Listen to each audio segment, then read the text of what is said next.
every goal, the sound declares. Heartbeats pound like a drummer's song, marching forward, fierce and strong. We're the ones who rise in the clash. Numbers running in a white shirt dash. History burns in the roaring crowd. Every game we scream it loud. I'm Tottenham, Tottenham till I die. Raise the banner, let it fly high through the rain, through the fire. This is my club, my only desire.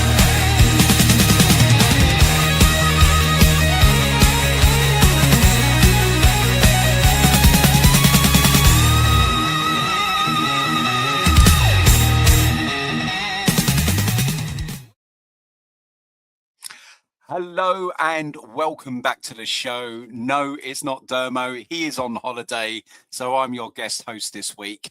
So I just wanted to say a big get well soon to Mrs. Tron. I hope you're going to fight a good fight, get happy and healthy, and a full and speedy recovery. And the second thing that I just want to say, Christian Eriksen, speedy recovery, sir. Get back to full health. So here I am. I'm Nick. I'm your guest host for today. And alongside me is the myth, the man, and the legend, Billy. Billy, welcome to the show. Hi, good to see you. Thank you very much for stepping in. I just want to say straight off the bat as well, congratulations. Don't think we've spoken since the fateful day. No. How's life being a Premier League champion? It was because it's just so surreal. It's so surreal. You guys know what it was like last year when you won the Europa League. You land there and you're just kind of like, you're looking around for a while going, did that just happen? Yeah. You know, did that just, and it's that sort of feeling really. It's kind of like a warm blanket, you know. You got it over the line. Well. Obviously, you've had it much more to an extent than I have because we won the Europa League, you won the Premier League. But it's just weird how quickly, like as a fan, football moves on, doesn't it? Like it's an amazing feeling, and then suddenly it's like, right, next season, let's do it. Absolutely. I know.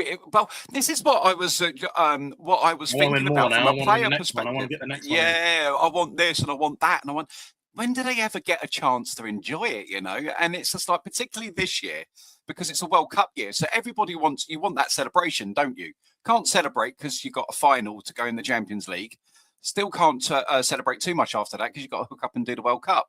And it's just like, oh man, that's really, really grim, you know. And it's like, right, who are we signing in summer? Shiny new toy syndrome. Yeah. I'm always of the opinion. I don't know about you, Billy. I'm kind of more interested in how to get the most out of your existing players, because I think player improvement within your squad is has a far greater impact than potentially a new shiny toy. What do you think? I mean, I would be saying that if I was an Arsenal fan as well, because you actually have a very good squad. But as Spurs fans, we want some new toys. But I don't know. There's not really a lot that you guys can do, is there? You've already got like tweaking. That's about it, really, isn't it? There's no obvious gaps in the squad. I mean, left wing. Yeah.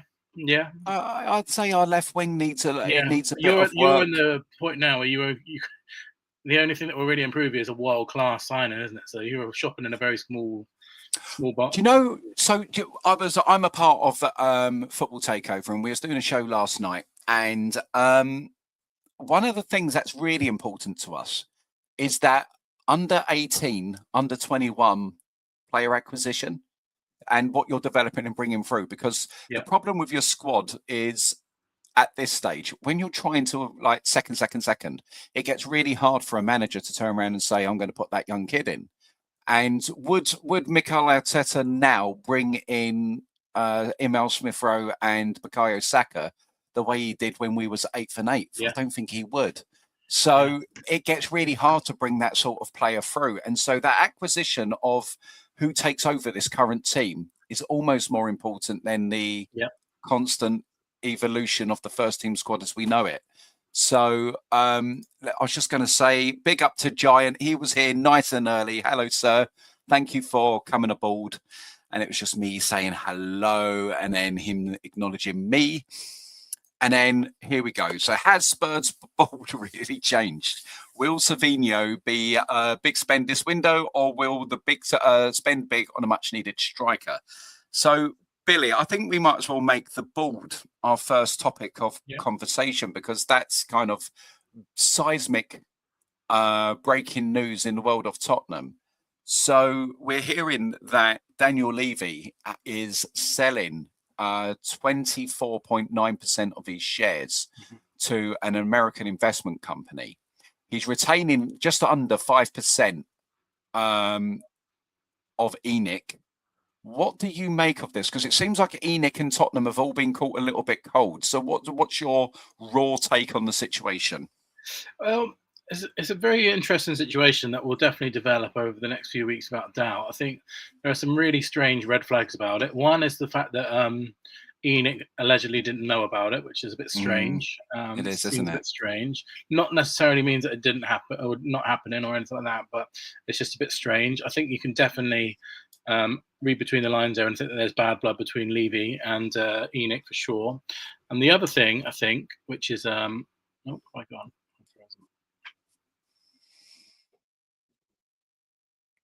Still with me, Billy? Okay, so maybe it's time for a song.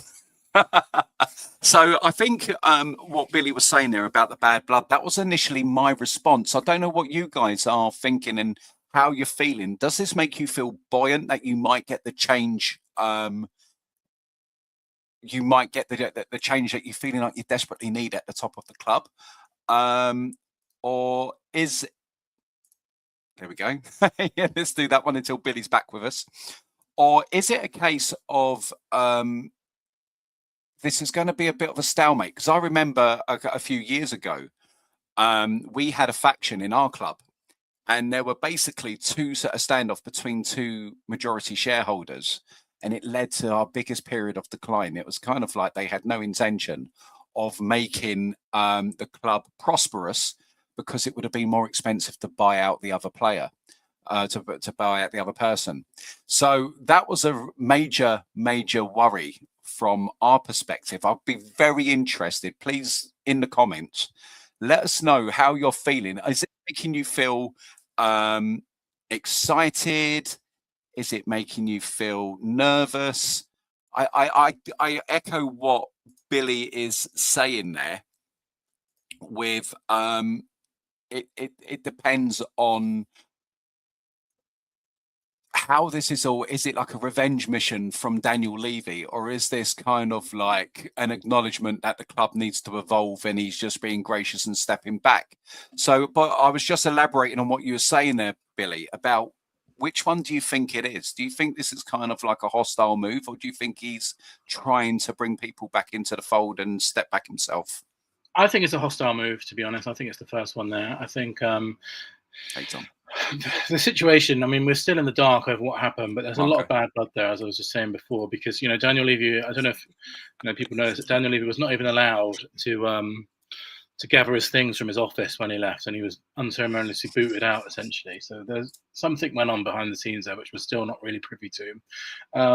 The thing which make it strange for me is I'm not really sure what's in it for the investor, who apparently is a guy that has been, or a consortium that tried to buy the club before and got rejected.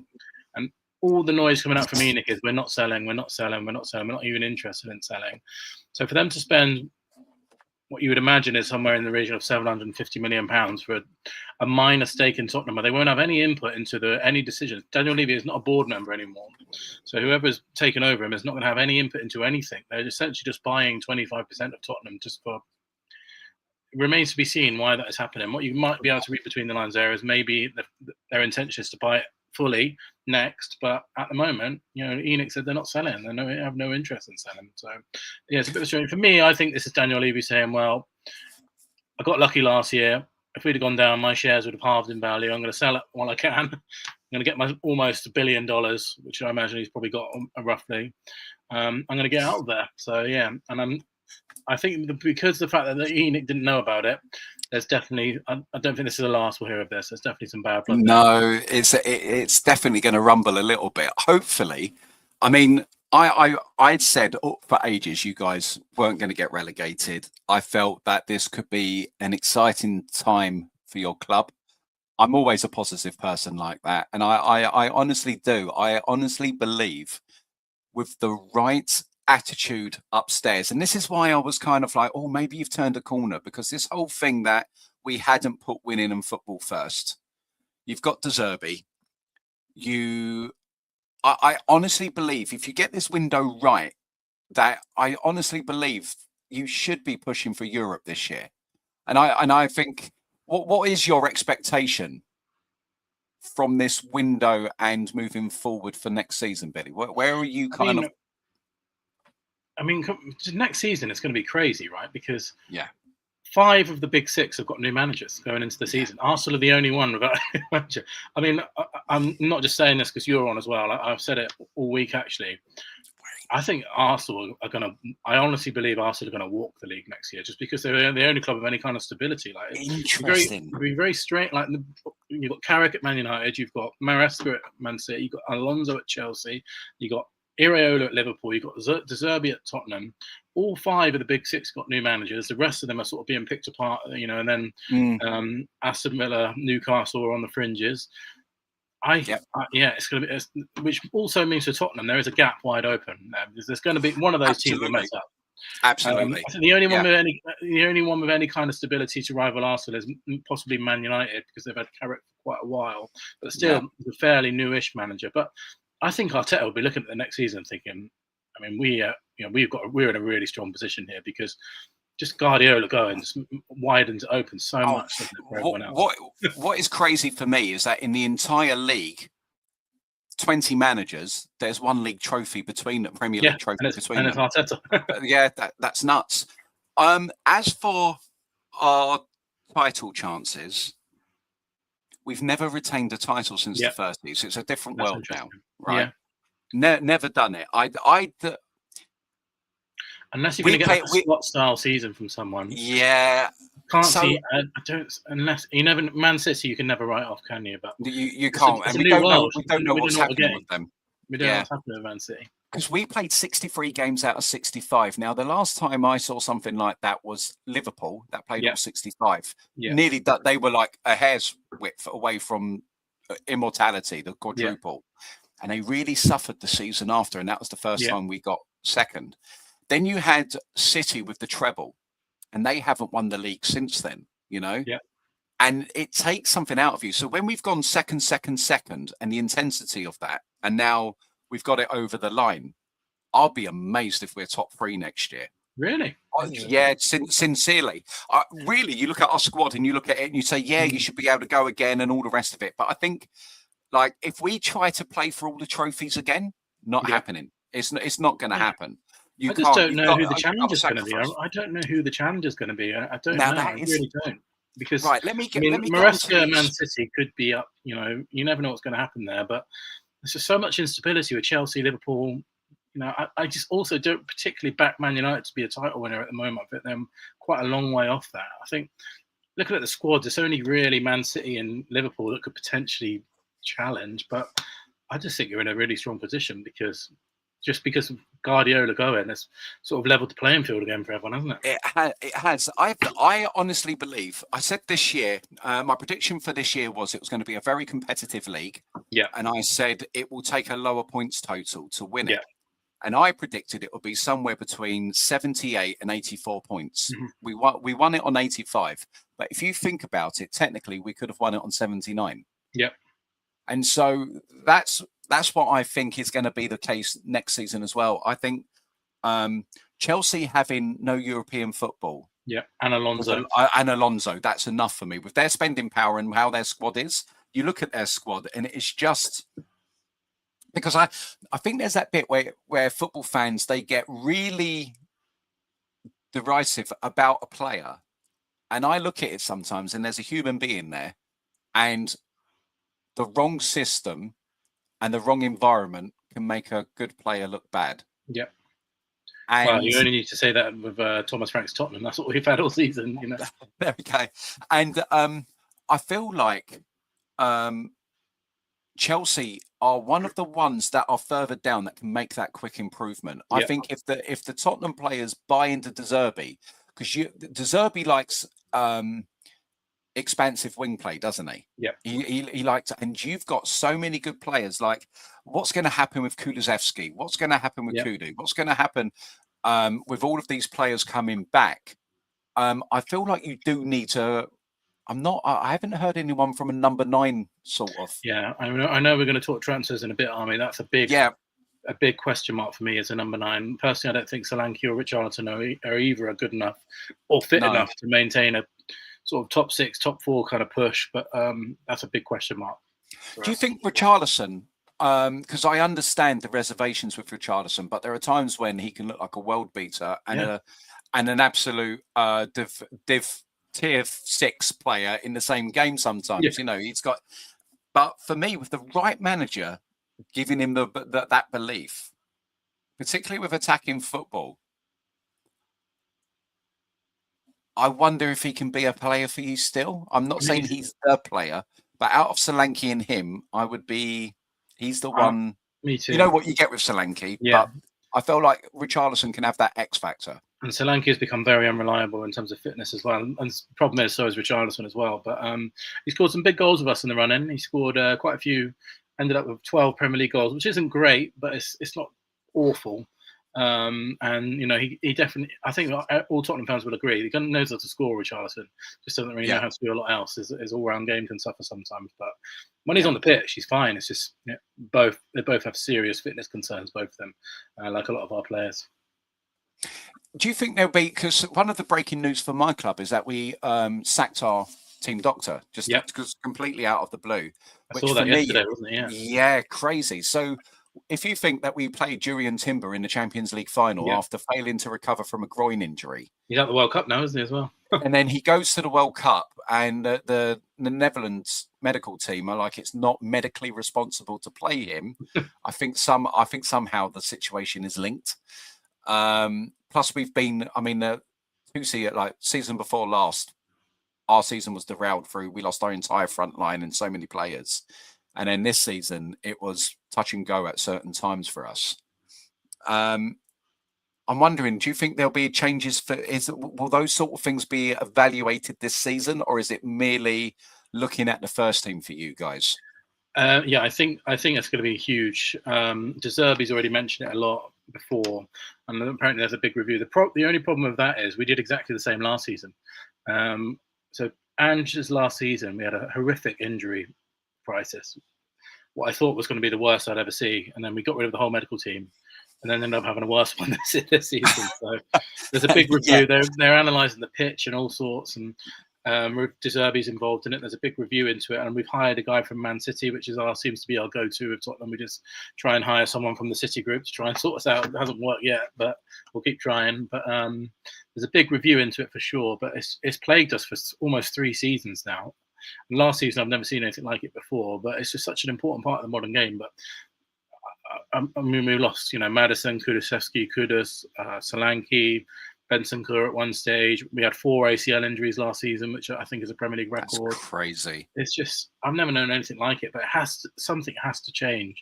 I've seen a lot of analysis into it. Something, doesn't help when you change managers all the time and they're doing different training routines. Some people blame the pitch, which I personally don't subscribe to, just because, when we first moved into the stadium for 4 years, it wasn't really a problem. But I think another thing is we're just not very good at rotating players, and these players play so many games now, especially when you're in Europe, it's difficult. But next season, no Europe. So it's a big opportunity for us, I think. And I think in general, if you look at the teams that did really well this season, Man United, Bournemouth, Brighton, not having Europe plays a massive factor, doesn't it? It does. Unless you've got a deep squad like Man City and Arsenal, it's very difficult to play 2 games a week. And I think, ironically, the teams like Bournemouth and Brighton that have got Europe for the first time in a while will really struggle. It sort of tends to be sort of you get into Europe with 1 game a week, you get into Europe, you struggle again, and then you get back to 1 game a week. It seems to be a pendulum, which unless you're the likes of Man City and Arsenal with very deep squads and real quality in there, it's really difficult to maintain. So I think that segues us beautifully onto transfers. So we've already made a signing in Robertson, who I think is a really astute signing for you. Yeah. Bearing in mind, I was the one Arsenal fan that was very pleased about signing Norgard, because I like that sort of decent club player. Yeah. I feel like one of the things that when I look at Tottenham, I think one of the things that you need are standard raisers. Yeah. In terms of in the dressing room mentality, on the training pitch, and commitment to the team. Yeah. And I think Robertson is just a complete professional. He is just that, It's born and bred in him. I think you've made a really, really clever signing there. He may not have the biggest impact in terms of uplift in the fullback area, but he's going to be a sound head to guide others, particularly if Tottenham bring a couple of youth team players into the squad, because I think this is the perfect moment for that. Because would I say Tottenham are going to go and have a title tilt? There is no reason why you couldn't.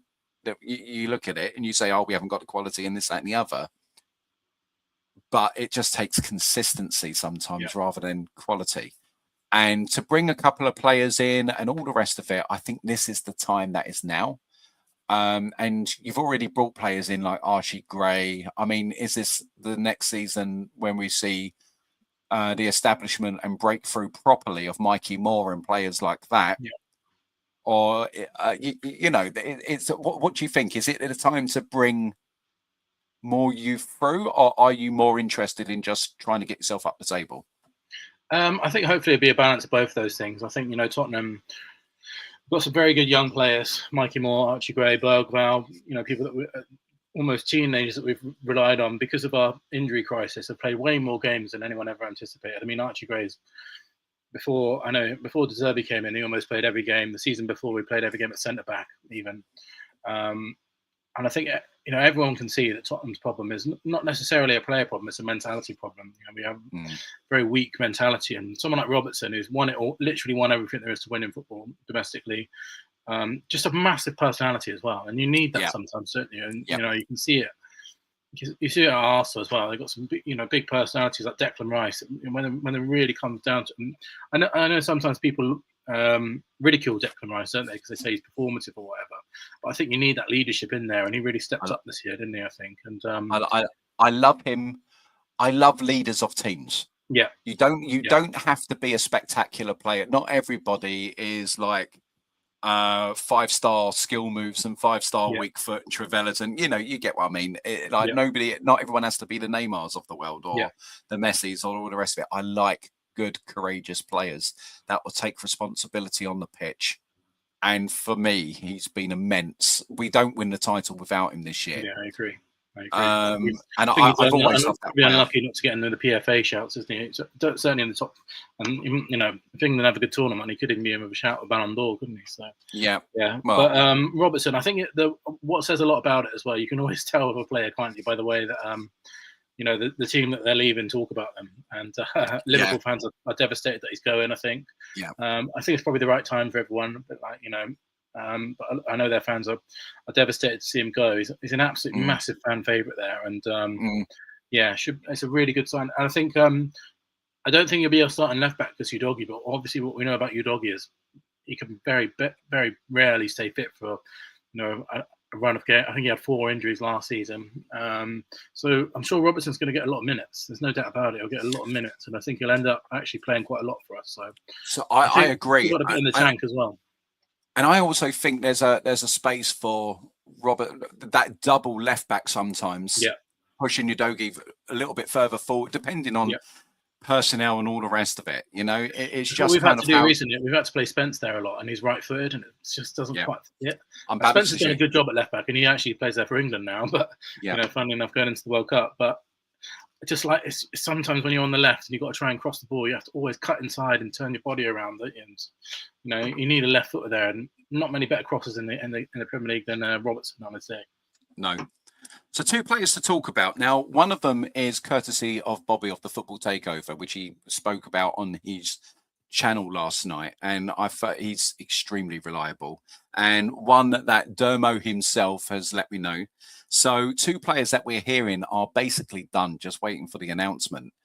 One is Senesi of Bournemouth, who I think is a brilliant signing for you, which probably means your captain is on the move. Yeah. Which I don't think is a bad thing. No, I don't. I agree. When you talk about leaders, what we were just talking about there, it's not Romero, I'm afraid. He's not that kind of guy. So Declan Rice would never have been looking to go and watch West Ham play football if we were on the verge of relegate. He would have been on the. These sort of characters that you have. Right. Just it's you know, the circus that attracts Romero as well. He's a fantastic player on his day, brilliant He player. is. Yes, he But is. I think in his 5 years at Tottenham, he's missed 40% of games. So he's at a He's 65% always. availability rate, which is terrible. That is terrible. And when you're like, I'm an outside looking in, he feels volatile. And I don't think volatility is a good component for a defender. Yeah. You need them to stay on the pitch. You need them to stay calm under pressure. Picking up stupid red cards is not it. I mean, we were blessed, like you're blessed right now. We were blessed with the partnership of Vertonghen and Alderweireld for 4 or 5 years, and it's like what you're experiencing now. You just go into every game knowing that they will not make a mistake, and they will just be. Saliba and Gabriel are almost infallible, aren't they? And they just don't having that. When you had Vertonghen and Toby Alderweireld for so long, you take it for granted. Really, you just go into games knowing that. It's just such a relief, isn't it, to have two centre backs like that? You know, they're not going to make us, particularly when you see. People like Romero make a high-profile mistake, and you see it at Man United, Liverpool, and it's just people, then you get the odd centre backs. You get like your Gabriels, your Salibas, your Van Dijks, your Alderweirelds. These centre backs that just don't make any mistakes whatsoever, and that is such a big thing. And I think Romero, unfortunately, has cost us as many times as he saved us this season. I think he's had 3 red cards, missed a lot of games through suspension. He also had 12 yellow cards as well as the 3 reds, and missed a lot of games through injury. Sometimes he just literally goes missing, and I don't mean that in the playing sense. I mean he actually just goes to Argentina randomly sometimes, as he did in the last week of our relegation battle. So yeah, it's just I know people at the time, when we went on the good Europa League run, people were comparing Van de Ven and Romero to Toby Alderweireld and Vertonghen, but for me, nowhere near. No way. For me, that partnership is possibly your best Premier League partnership. So. I think so. I agree. In terms of everything you needed from a defensive duo, that is the closest you have ever been in the Premier League. Bearing in mind, I'm an unusual Arsenal fan where I can appreciate other teams and respect other teams, right?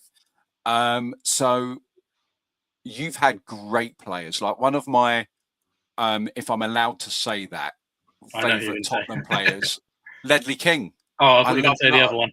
No. I'm not here to talk to you. But Ledley King, I immensely talented, immensely talented player. Even back to Gary Mabbott and all of those. You've had good defenders all the way through, but as a team, as a duo, I think that was the closest you've got to ticking all of the boxes at one time. Romero and Van de Ven, I think Van de Ven is at times is a slight maturity thing for me, ever so slightly at times. He lost his head quite a few times this season, to be honest. But I don't think that helps. I don't think that helps having that alongside you. I think you put somebody that's very stable and very calm. I think Senesi and Van de Ven could give Alderweireld and Vertonghen a run for the money once them two settle. It's a really exciting signing, particularly for free as well, Senesi. Yeah, this makes a lot of sense. And then really we've got the guy we're going to talk about next as well. Go on, you talk it. We're very strongly linked with Van Hecke at Brighton. I don't want to count the chickens before they've laid the eggs or anything, but seems to be one that will get over the line. But there you've got 2 of the best centre backs in terms of ball playing from statistically last year, and with Danso and Van de Ven, it's a good set of 4 centre backs. So it's exciting times. And in general, I know we're going to talk about transfers. I think it's been a really decent start to Tottenham in the transfer window, because it looks like we've got these 4 players that we're going to talk about tonight pretty much over the line, and the transfer window is not even open yet. So it's been a good start. And it links back to what we were talking about the board earlier, because they promised this new era. Yeah, and it's a promising start. But as every Tottenham fan listening will know, we've been here many times before. We've seen these kind of false starts before, and it's all about the next step. Can they deliver something which is really going to make a difference, that we're all sort of skeptical about? But I have to say, we get Senesi, Van Hecke, Savinho, and Robertson over the line early doors. It's a very good start to the window. Very good start. I want to talk about Savinho as well. So when Mikel Arteta started his revolution, 2 game changers that he brought in for us was Zinchenko and Gabby Jesus. We got them from. I was thinking about that from Man City, the Man City link there. And it just feels. Do you know you're Robertson and and Savino? I was going to bring up exactly the same point. You say that. Okay, go for it. What's your thoughts? I was going to ask you. I was going to ask you because I was going to ask you what sort of. And I think if Tottenham are ever going to go on to achieve something like a league title or something like a major trophy, and I do think Arsenal have got to be the blueprint, because in terms of when neither of us are funded by oil money or anything like that, we spend within our means. We spend within our means, both of us. Exactly. We spend what we generate. So there is a blueprint there, and Tottenham, if they wanted to, they could spend the money that Arsenal spend if they wanted to. They have the money to do it. I was just wondering, when did you start to feel differently as a fan, when you think we're maybe not just challenging for Champions League anymore, maybe we actually are challenging? What kind of signing was it that made you think, actually, no, I think we're not just a top 4 team anymore, we're now challenging? Because obviously you had essentially 4 title challenges in a row, and you really got really, really close. And I think, particularly in the last few years, it's been neck and neck with Man City, essentially, which I think, now that Guardiola's gone, I think that achievement we'll look back on as being, a match Guardiola is as good as it gets, really, isn't it? Yeah. But do you think was Zinchenko and Jesus a moment, or was it, for me, outsider looking in, I think if Tottenham are ever really serious, you have to go and get the Declan Rice sign, and that's the one which really propels you, isn't it? That's interesting. Yeah. Okay. So, we went and brought Gabriel for 20 million from Lille, and he didn't look spectacular in his. But to begin with, he looks like a defender. But you've got to remember that first title challenge year, we were looking to sell him. Oh wow! Yeah. And so I remember us being out in America, and he looked a little shaky because you knew the rumours were there, Who was he playing with then? Saliba would have been on loan, wouldn't he, back then? So we brought. So that was Ben White at centre back. Ben White, yeah, that's it, yeah. And so we had then Zinchenko was Saliba. That's right. And so that was the first season that we brought Saliba in. Yeah. And it was just. I was seeing green shoots in the terms of the profile. And you know what football fans do? Somebody starts playing, and it's like one of the things that annoy me is when Arsenal fans and Chelsea fans want to talk about the best right back. And it's like, you beta male losers. Shut up. It's all, my dad can beat up your dad. Why can't you just respect both players and say James is a world-class right back? And he's arguably the best in the Premier League, and Timber is a world-class right back, and he's arguably one of the best in the league. And they're completely different players, aren't they? Yeah, they're completely different players. They both have their strengths and weaknesses. And if you wouldn't trade one for the other, which I genuinely wouldn't trade for James, but I completely respect the player. So grateful that he's English. Do you know what I mean? I don't feel like it needs to be like that. So it's just kind of like these players come through and you see these green shoots, and I'm looking at your team, and it's not like the people that you've signed, you've not had competition for. It's not like you've gone and signed the player and nobody else is not interested, and you're the only one in the queue looking around going, okay, I'll buy this one, in an echoing chamber. You have got players, and it is just,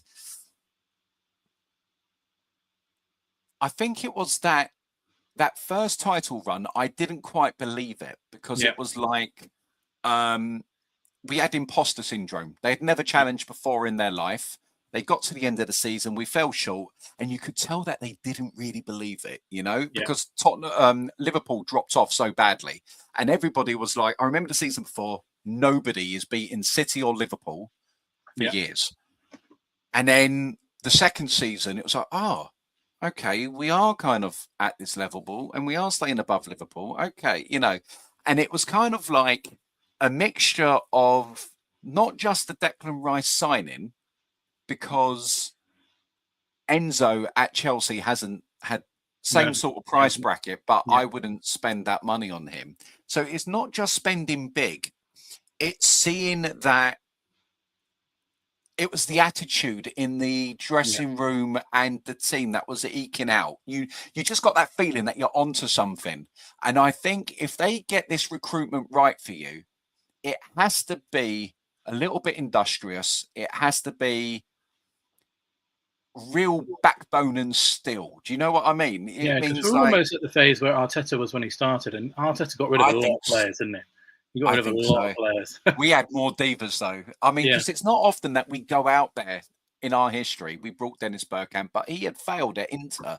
yeah, We went and got Aubameyang. We got Özil, but Özil wasn't wanted at Real Madrid. Madrid, yeah, Sanchez wasn't wanted at Barcelona. We've always got the scraps off the table, if yeah, you know what I mean, and done quite well with it. It's always been the players that we've developed that are yeah, unheralded that yeah, we've done better with, and I think that's where, if anything, that's the next 3 windows for you, where you go yeah, summer, winter, summer, and just sticking with a blasted manager. I yeah. think that's the one thing you've got to do. You've got to stick with a manager and go, you're going to see us through, Mhm. And I because think that's the blueprint that Arsenal have done as well. Because obviously they stuck with Arteta when it was a bit shaky at the beginning. Then obviously, everyone's seen what's happened since. But every transfer window you go into it trying to improve your squad, which I think that's what Tottenham fans have won. Is that, I mean, even now Arteta's saying this summer is massive for us, and I just feel like you know Arsenal are the blueprint in that fact that if you just back a manager consistently for that long, eventually you're going to do it. yeah. And I think that's it. It's persistence, it's will. And Yeah, so if you're asking a player to come and get you to the promised land, you've got to be determined up above yeah, to make sure that happens, yeah. that you've got to kind of go, It's a bit like Van no, Dijk for Liverpool as well, wasn't it? And Alisson, when they made those two signings, like, oh wow, they yeah. might be serious now. So Tottenham fans, hey Daz, thank you. And please do support Dermo, support the channel. Please get the like button and subscribing. We've got nearly 1,200 people watching right now. So thank you so much for spending your time with us as we gas about football and all the rest of it. If you are able to, please get over to YouTube, leave a comment, let us know what you want to talk about. Leave a comment. If there is a topic you want to talk about, get it in the comments right now and we'll get round to it. Yeah, I think you're going to be okay. I think Yeah, it is just about measuring reality to expectation. yeah. So I don't think if we're you, anywhere near the Declan Rice phase yet. We're at the bit before that first. Yeah, right now, I was going to mention that. So that is really yeah, interesting, because I was going to say there is reality, there is expectation. yeah, So when we finished 8th and 8th, I had Arsenal fans talking about we're going for this, that, and the other. I'm like, where did you get that from? yeah, Where did the last 2 years give you that confidence that you think we're going to go and do this? So you've gone 17th and 17th. The thing is, you are not the 17th best team in the league. yeah. That's an absolute mockery. Injuries, attitude, squad, motivation, Manager, all of yeah, that lot. yeah, definitely. For me, you are definitely a top 8 team. Okay, Yeah, I'm not. You I hope so. or not. That's where I think Should at the be. moment Bloody should with the be. current with the current squad you've had, Yeah, not with where you could be. That's honestly where I've got you pegged. yeah, You should be top 6, but I think with the squad, depending, it should never be doing what it's just done. So now you've got to go right. What players can we attract that are we've gone 17th, 17th, and we've got to move up the table.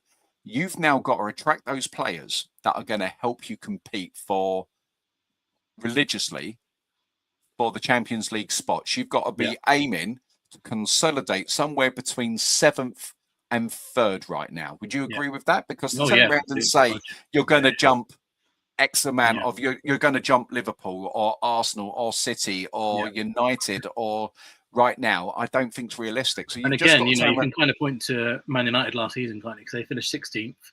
They bought Mbeumo, Cunha, and Sesko, and a few others, the goalkeeper, and they go from 16th to 3rd. So that's that's the very top end of what I think we could. I'm not saying I don't think we're going to finish 3rd next season, God no, but the jump is possible if you get the transfer window right.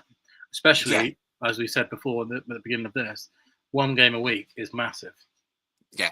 As it proved for Man United. Just for the preparation. Yeah. That preparation and keeping yourself sharp and the intensity that you can do in training, proper training sessions, proper prep. You know, you're not going here, there, and everywhere. You're literally sleeping in your own bed most nights. Yeah. Yeah, all of these things is a human thing. You're seeing Yeah. that you're having more contact time with your family. You get more Yeah. downtime. All of these things have an impact on a mental and physical well-being. And I think people forget that when we're talking about players like they're robots. And so you and Especially Chelsea after a could World see. Cup as well, isn't it? Like, it's just Oh, if you're an Arsenal player right now, you've played 60. What did you say? 65 games? Did you say 63 And out now of you're about to 65. now you're about, if you're Saka or Rice, you've also got the expectation that England will go all the way. Like, England Yeah. are supposed to go all the way this summer. So you've had a massive mental season, incredibly Yeah. mentally training, almost won all 4 trophies at one point. And now you've got to go and try and win the World Cup as well. And the downtime is going to be like Right. 2 weeks, isn't it, for these guys? So then, yeah, it's something like there's a couple of weeks before the end of the World Cup and the start of the season, but players have to have a mandatory 3 weeks. So when do they get the pre-season? So that's why I was like, you know, they've got to have a rest. They've got to have their pre-season. And I was like, wow, you know, going again off a World Cup year is really, really difficult. Yeah. Had we done it on a not World Cup year, I'd be more optimistic. Yeah. So I think the entire table gets decided next year on who rotates and manages load best and gets lucky with injuries. That is my prediction for the title, people. I agree. Okay, I agree. That's what it comes down those to. new managers, isn't it? And it's Yeah, almost impossible to predict. I think, like I said, I honestly believe that Arsenal are quite clear favourites because of the stability they've got. But like you said, I didn't really factor in the fact that you guys played 65 games last season. So yeah. Well, this is why I think Alonso will do really, really well with Chelsea, because, you know, he's had the sting of trying to manage Real Madrid, right? But he's got before this that, good squad for him as well, isn't it? He likes it. He did really wonders with a young squad at Leverkusen. Chelsea are just there to be moulded, aren't they? They're so young. So getting that team over the line from where it was, from a Chelsea point of view, you know, it's plausible. The quality in player doesn't drop off, does it? It really. Because when you look at the Chelsea squad, I always find the Chelsea squad really hard to judge, because you got to remember they sold KDB and Salah. They spent 2 billion as well. They've spent 2 billion, more than anyone. But they sold 2 of the biggest Premier League legends because they couldn't get into their team. So they could have anything sat there right now, and we wouldn't know. Do you know what I mean? It's kind of like they've got the academy. They've got an unbelievable academy as well. You know, they seem to get rid of their academy players every window as well. Great prices as well. Yeah. Like they've played 1 game and it's like you've sold him for 30 million, and you're like, backhanded turn on there, right? So the other thing that I wanted to get wide open, isn't it? It's really fascinating next season. It's exciting, really, isn't it? I'm really excited about it, Billy. I think it's going to be one of the best seasons in a long time, and not because I think my club will win it, because I just think it's going to be highly competitive. I really do. I know we'll only spend a second talking about this. So what do you make of Iraola at Liverpool? I think that's one to keep an eye on, isn't it? Not sure how that's going to go. I mean, it could go anywhere. Yeah, it really could. Do you know what that might hinge on? How he manages Van Dijk. Yeah. Because Salah's gone, that big personality is gone, right? Yeah. Van Dijk is one of the greatest defenders ever to grace the Premier League. He really is. His legacy is not in question. I think when he is poor, Liverpool is poor. Yeah, agree. He was decent for the majority of their... Lost Konate as well, haven't they? They've lost Konate. So for me, Liverpool always spend big, and they are spending relatively like players that you'd go, oh yeah, I'd love to sign Wirtz, and everybody wanted Kirkes, and Frimpong is no slouch. You know, well, everyone said last season the title's already wrapped off after the summer transfer, didn't they? Right. So they always get those sort of players where you're like, oh yeah, I would have signed that player too. Oh, you've signed that one. Yeah.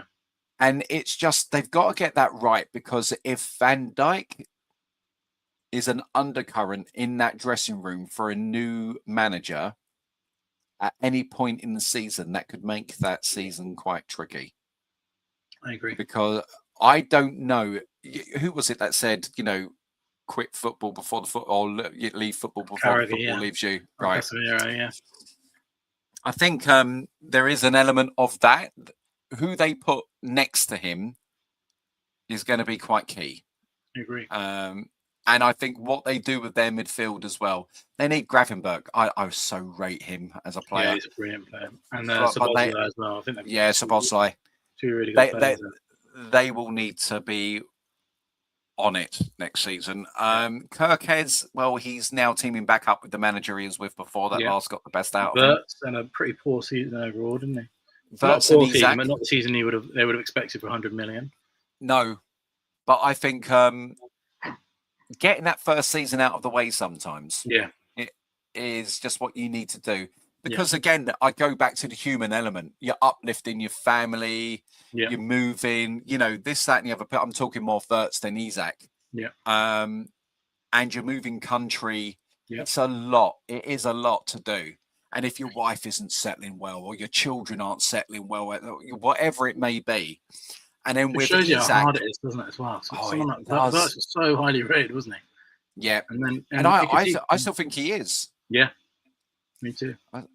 I just feel like there's a bit with sometimes in the German league, it's hard to gauge these technical players due to the speed and the intensity, and does that translate over? And I think sometimes it takes that second season. So I think he will come good next year. Yeah. Isak didn't have much of a preseason, so and if you go the other way, you got Elise and Kane, who are decent, very good in the Premier League, but absolutely unbelievable in the Bundesliga, aren't they? Like, we can't, step miles above the rest of them. And even Luis Diaz as well is like miles ahead of their other players. Yeah. Would you take Harry back for a swan song? Oh God, yeah, I would. You would. I would kill for him back. Yeah, I think he's probably had his best of a season this season. I mean, he scored more goals than Tottenham last season. To put it in perspective, he scored 60 goals. He scored more goals. That's a crazy statement. Yeah, that is a crazy statement. Than Tottenham. So, I'd be interested to see what happens at the World Cup with him. I think you're already getting the kind of, every tournament, isn't it? The Harry Kane talk is he drops deep too much and all that stuff. But he did it at Bayern Munich this year and scored 65 goals. So moving on to the World Cup. Yeah. Moving on to the World Cup. What is your minimum expectation for England, and what is your, apart from I want to win it? Yeah. What is your minimum expectation, and what do you think is the aspirated sort of, this is realistic? It's got to be semi-final at least for England. It has to be at this stage. You've got Kane, Bellingham, all these players. You've got such a good squad, but I don't know. I don't. In my heart of hearts, I don't look at England and think they're going to win the World Cup this year. I'm a little bit baffled by some of the players that have been left out of the tournament. People like Gibbs White. I think it's crazy that he's not there. Right. I can't believe it. Yeah. No. A few others as well. I mean, I know Foden and Palmer have had pretty dodgy seasons, but you just kind of feel if England are struggling for a goal, then you can just bring those two on, as we did in the Euros final with Palmer. I just look at the France squad and the Spain squad. I know it's scary, isn't it? France squad. They've got Elise, Doué, Dembele, and Mbappe as a front four. It's just how on earth do you compete with that? It's like, and Barcola. I can't see anyone. Yeah, I can't see past France personally, but no, I never know with the international tournaments, do you? That's the beauty of it. It's just who turns up. I mean, the thing about France, they leave a better squad at home than most people take to the World Cup. I know, exactly. That's what's crazy. That is what's crazy. You're like, okay, and we got to go, but it's 90 minutes, and it is just kind of PSG team plus Mbappe plus Elise. I know. The best player in Europe. And Dembele. I mean, just could you imagine being a defender? Yeah. And you've now got to take care of like Doué, Dembele, and Mbappe. And Elise. Gosh, and Elise, who's also could have played for England, by the way. So there you go. Yeah, that's a sad one, isn't it? Yeah, I think Spain are really strong as well. I love the two wingers that they've got, Williams and Lamine Yamal. Obviously, you can never write. Argentina have won 3 back-to-back tournaments, haven't they? So you can never write them off. No. Yeah, should be really competitive. You know what? I've got to say, I'm more worried about Portugal than Argentina. I mean, what a midfield they've got. So they've got Fernandes, Coutinho, Neves, and they've got My thing with Portugal is, I think they'd be better off leaving Ronaldo at the team, wouldn't they, at this point? 100%. I'm glad you said it, because I think they look a much better team. If you need to, I mean, impact sub Yeah, maybe. he's 40 years old, isn't he? He's I 40. know. Yeah. But for me, they They've are got such a better Leao. team They've got, without it. I yeah, know. really good, really good. Yeah, Portugal are a Yeah. really good shout of winning, I think. Do you trust FIFA not to try and engineer a Ronaldo know. versus Messi final? Messi, yeah, they knew.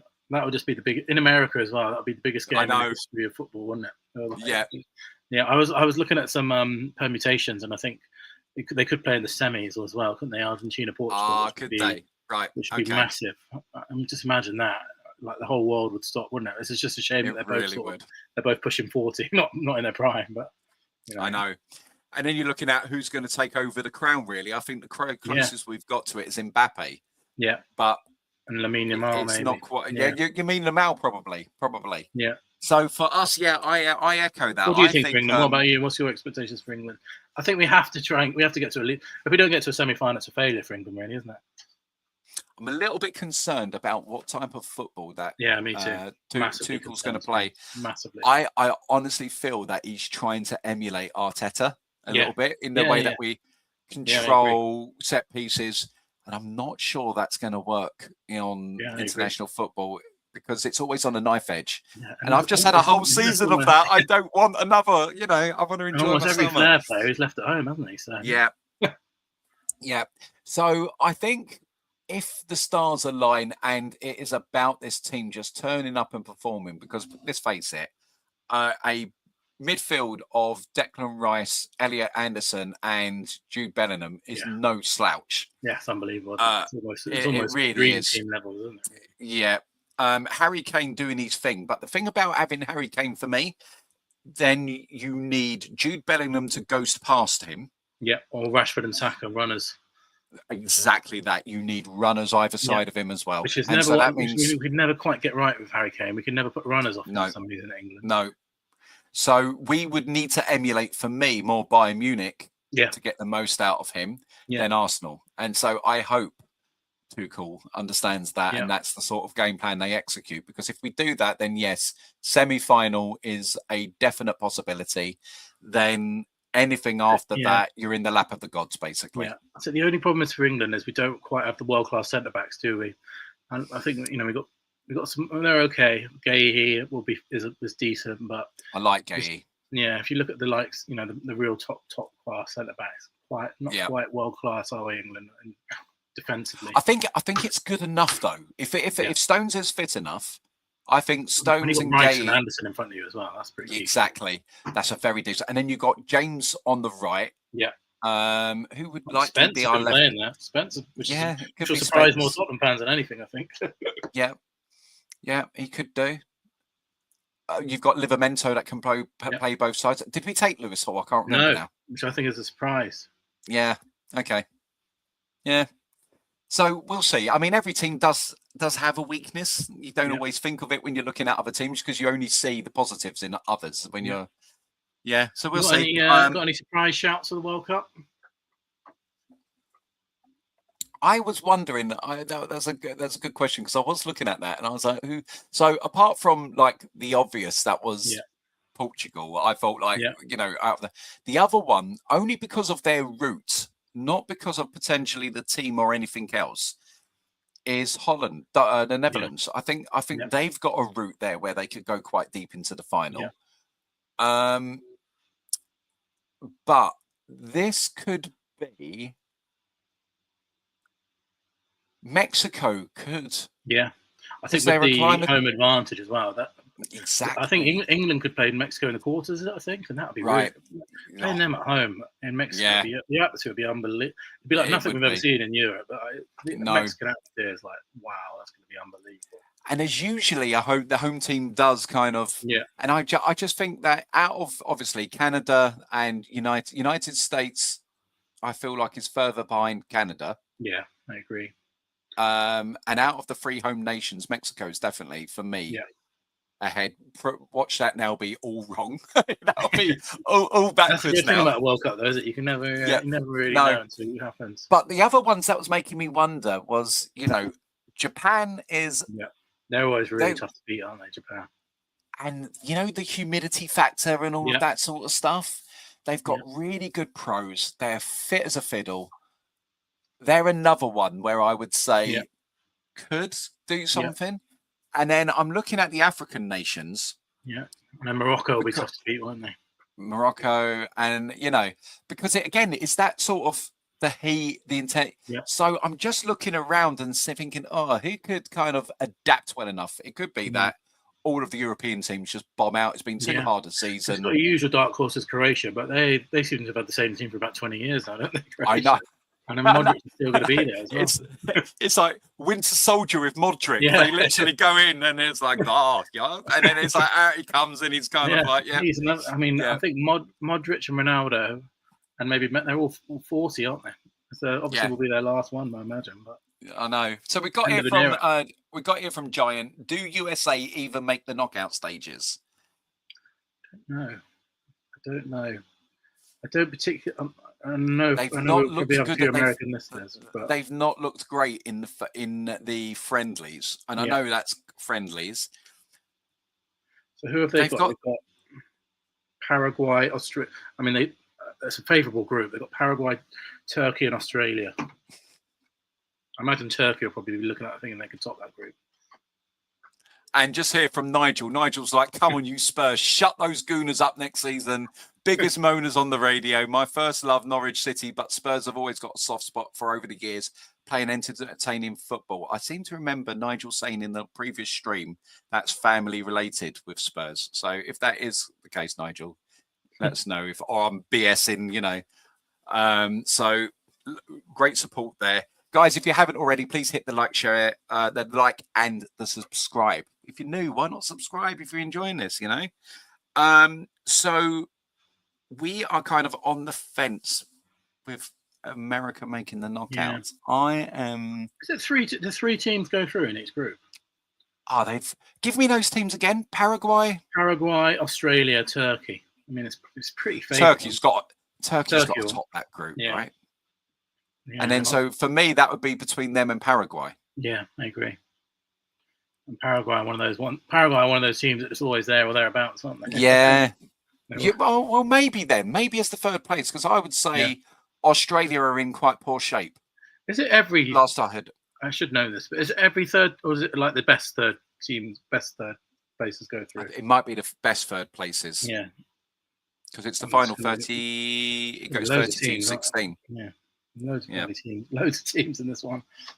So our final subject before we wrap the stream up is the breaking news of everything that's so you've got ENIC being sold under its nose right now, but that's not even the most scary news being broken in the world of football when we've got West Ham saying hold my beer, Tottenham fans. Yeah, and the disturbing news that is breaking about their hierarchy. I mean, how on earth do you recover? They've lost Karen Brady. Who was she? She was the vice chairman. Yep, stepped down, and that stepped down. Obviously, related to this in hindsight, right? And now we've got the news breaking about David Sullivan. Yeah, on a club that's already relegated. Yeah, I mean, but just when you don't think it could get much worse. Yeah. But maybe this is what West Ham... I mean, again, this is typical me, looking for the silver lining on all that jazz. Is this the time for West Ham, maybe new ownership, rebirth? Got to be, hasn't it? It has to be, hasn't it? I mean, they're in a similar situation with us, where they're being ran by their owners' children. So, I mean, both of those are in, it's just funny, isn't it, how your football club that you spend your whole life suddenly is in the hands of someone's child who you don't know anything about. It's just crazy how that can happen, isn't it? Yeah, it's like, Nepo babies, fantastic. Yeah. But I know they're going to redo the fit and proper test, aren't they, on David Sullivan now? Apparently, they're going to redo it because of this new news that comes out, and I imagine he will fail it. To be honest, you would like, if that was any substance to that test. Yeah, you'd like to think so, wouldn't you? Yeah. I mean, they're one of our rivals, but you, as football fans, you just don't. I feel for West Ham fans right now. You don't want to see fans that have to go through this because they're owners. It's horrible. It doesn't matter who you support, doesn't it? When you get owners like this that ruin a football club, essentially, and one of the most traditional football clubs we have, it's just horrible for everyone concerned. I mean, Tottenham have had problems with their owners. Newcastle had the same, and it's just you're at the hands of these owners, really, aren't you? And they're essentially these rich billionaires or multi-millionaires, and they control the thing we all love.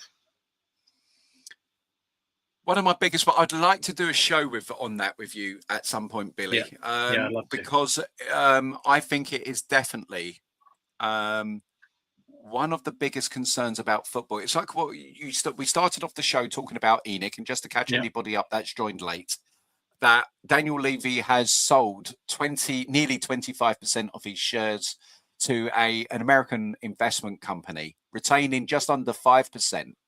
And this has come at a big surprise to ENIC, and it's come at a big surprise to Tottenham, which is huge concerns. And as Billy informed us, that is 750 million. The thing that goes through my brain, Billy, is these people are not known for their generosity.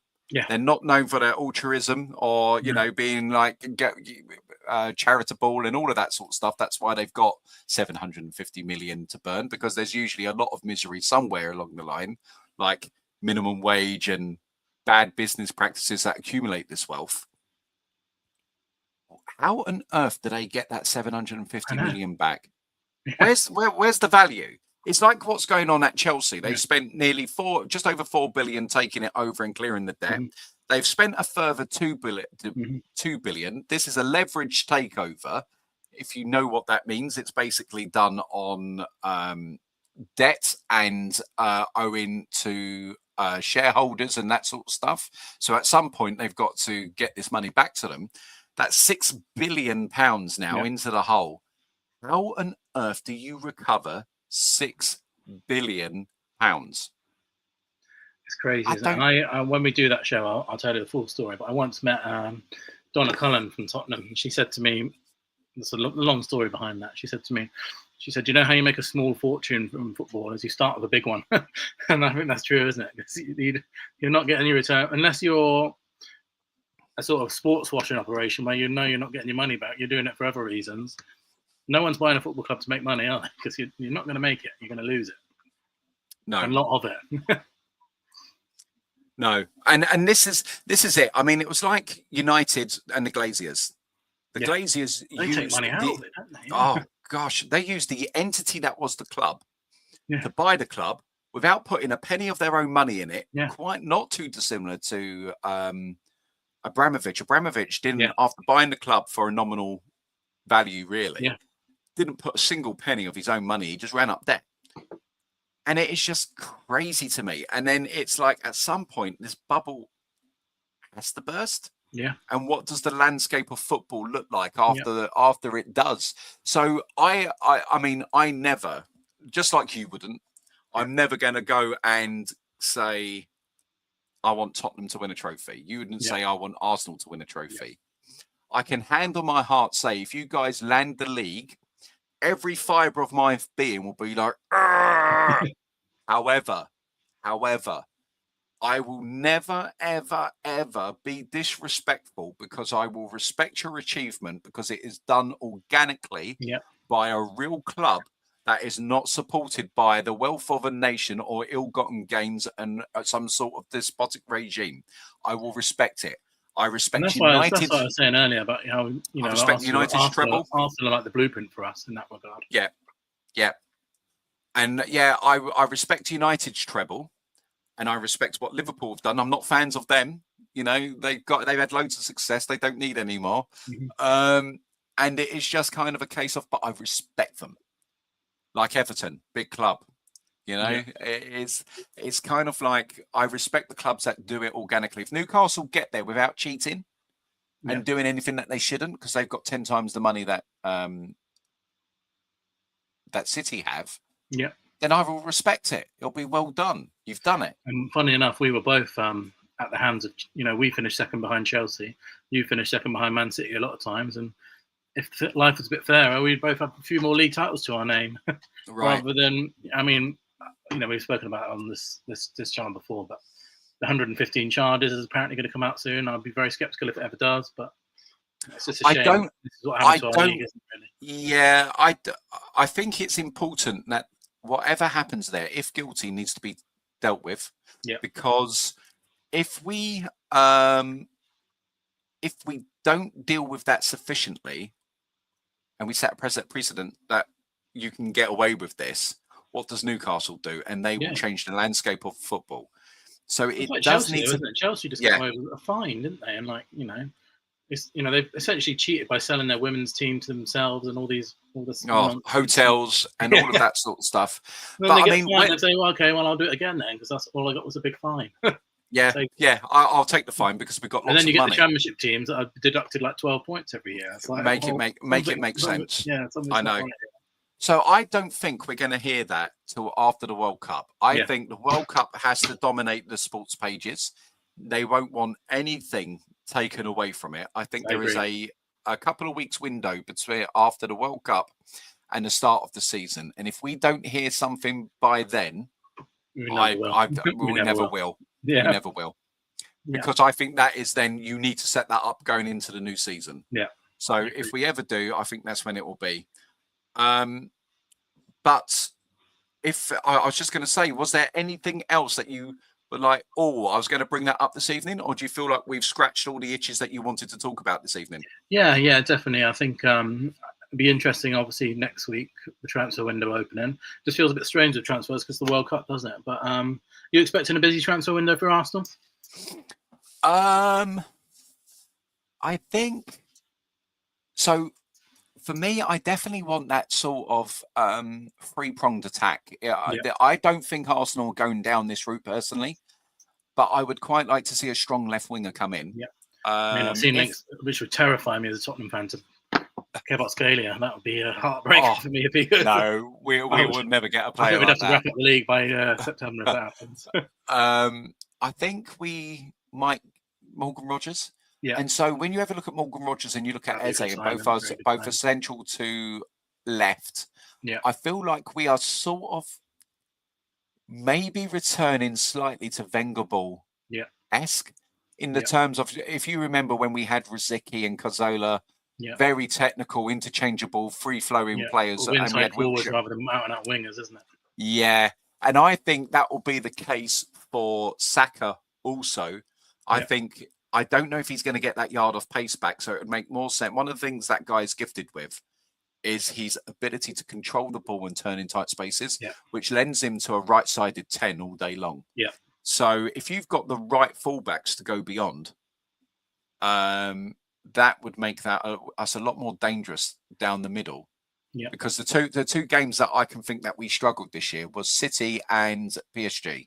Yeah. And they've got so much pace in the wing-back, full-back areas that we can't. And we couldn't make any real headway. Mm-hmm. So I think it's going to be more interesting our outgoings for me because what do we do with players like Martinelli, Trossard, Jesus, Odegaard? What signing Trossard's been, by the way? That's what you want in January, isn't it? That's what you want, a 12 million or whatever it is. He was electric when he joined. He just ran at teams at the same window as well. Such a good player, and he's got such a good strike on him as well. Chipped him a goal, doesn't he? He does, and he's just one of those that he's one of the best.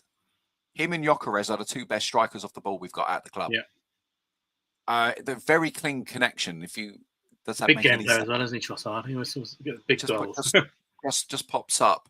So what we do with some of the players that haven't consistently impacted games this season is going to be interesting. How Arteta trusts the attack to play, and that defensive base that we've got, and allow the team to play. I think there's going to be a slight evolution in our style. So hopefully, because it was a tough watch this season, 20 games that were 1-0, a load of draws as well.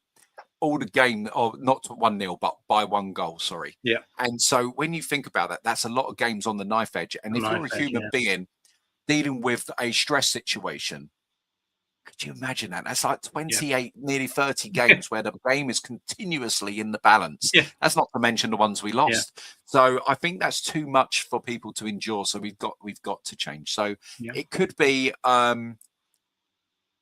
quite a key window for us in terms of what happens with us the next 2 years, I think. Yeah, it's just interesting because obviously the World Cup's going to pause everything for a month or so, isn't it, in terms of transfers? Yeah. I imagine. Yeah.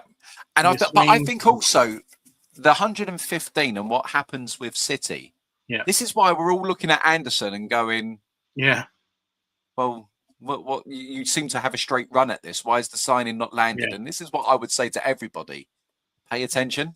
and even Because there's Guardiola, you can sort of read between the lines a little bit there. can't you? Exactly. And it is just kind of like with that particular situation, City have the money. They've got the headroom as well to pay what they need to pay to land him, and he would be their Declan Rice signing.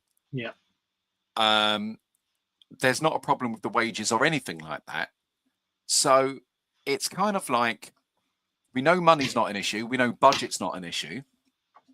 Why has it not been done? You've got a free run because it's been clearly put out into the press that Anderson prefers City. So what's holding this all up? And you're right, the transfer window isn't open. But I just feel like this could rumble on a little bit. And speaking So of rumbling we shall on a little see. bit, make sure after this you guys go and check out what's going on between Atletico and Real Madrid right now, because it's going off online about they're all. Oh, is it going off again? Yeah, they're tweeting about each other again. Madrid have just announced they bid for Alvarez. Atletico have they've quoted it with a laughing emojis for their official account. So that's going on to rumble on. And Atletico have now just dropped a statement as well. So never quiet in the Liga, is it? No. I love what their admin is doing over there. It's very, very amusing. Yeah. It is. So they bid 150 million for Alvarez, but it's been rejected immediately. Wow. How much are they valuing him at? Yeah. Or is it that they just don't want to sell to a La Liga rival? Yeah. Especially their big rivals. Yeah. Yeah. Well, there we go. Thank you for breaking that. That was that was an interesting one. So that is us. So Dermot, wherever you are, I hope that you are feeling rested, my friend. That Mrs. Tron is home tomorrow and that everything is going well. To the nearly 1,500 people watching this stream right now, thank you for spending your time with us. Really, really honoured to have you with me and Billy as we kicked around all of the things in football. And if you enjoyed it, why not catch us on the next one? We've got the North London Derby, the North London Talks Football back on Thursday at 6 p.m. And I'll be hosting that one with a few guests. And that's when we'll be kicking around all sorts of different things. So please, if you haven't already, hit the like button. If you haven't already, why not subscribe and support this great channel? And hopefully you'll catch us on the next one. Thank you for watching. Thank you for your time. And we'll see you again. See you guys. Take care. Bye.